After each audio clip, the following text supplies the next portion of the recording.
बस सावधान ओ तक्षक जीवत हुई जाइए, और साथ में रोज जा पापी को मेरे भैया यमपुर पहुंचाइए।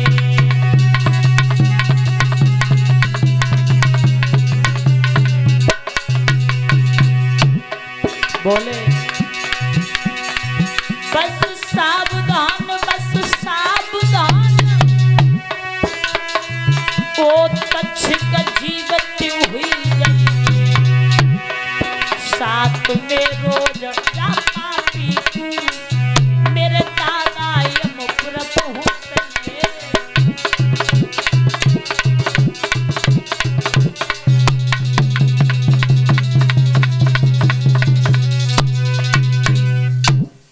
बस सावधान तक्षक जीवित हो जाइए, साथ में रोज जा पापी को मेरे भैया यमपुर पहुंचे। श्राप दे दिया। वहां से आए, अपने पिता के गले से सर्प को निकाला।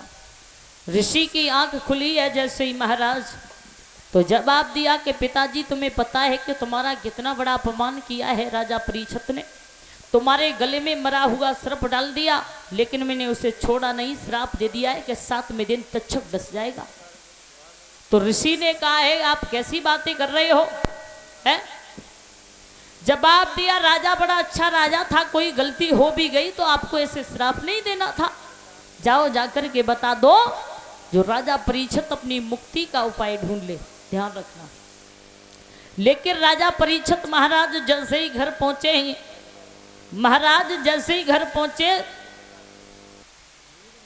तो महाराज जैसे ही सर के ताज को जमीन पर रखा है मुकुट को, तो राजा परीक्षित अपनी खोपड़ी पकड़ करके महाराज पाप पाप चिल्लाने लगे अपने आप।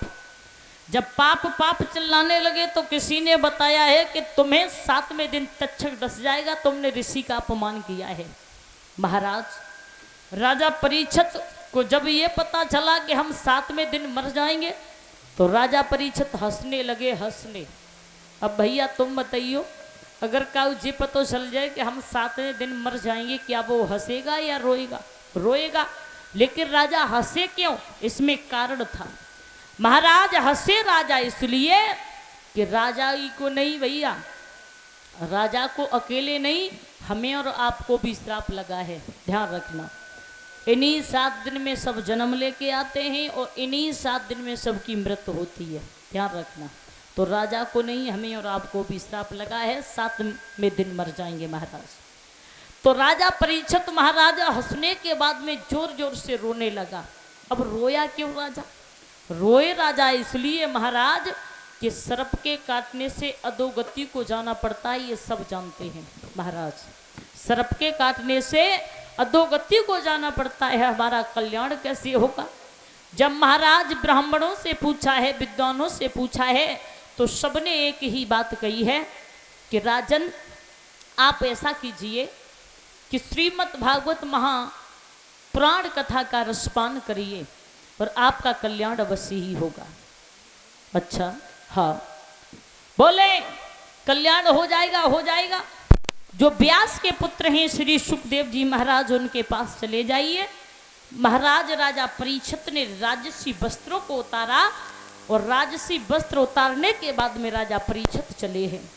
और जब चले राजा परीक्षित तो रानी नवलदे रोने लगी। माताओं, तो रानी नवलदे ने एक बात कही कि महाराज पति और पत्नी जीवन रूपी रथ के 2 पहिए होते हैं, अगर एक महाराज पहिया निकल जाए तो गाड़ी चल नहीं सकती है, आप हमें छोड़ कर के जा रहे हो। रानी नवलदे बोली है महाराज,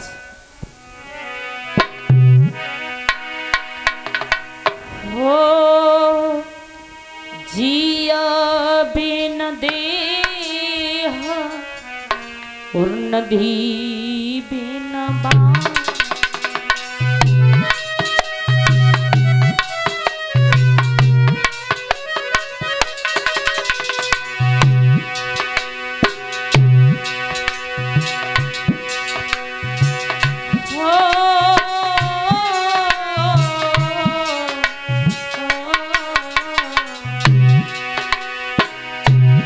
ए जिया बिन देह नदी बिन बारी।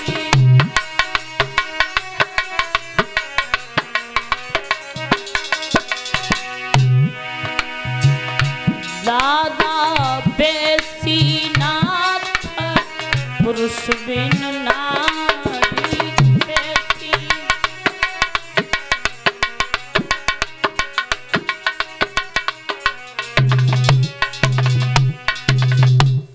जिय बिन देह नदी बिन बारी बेसी नाथ पुरुष बिन नारी। महाराज हम तुम्हारे बिगड़ रहे नहीं।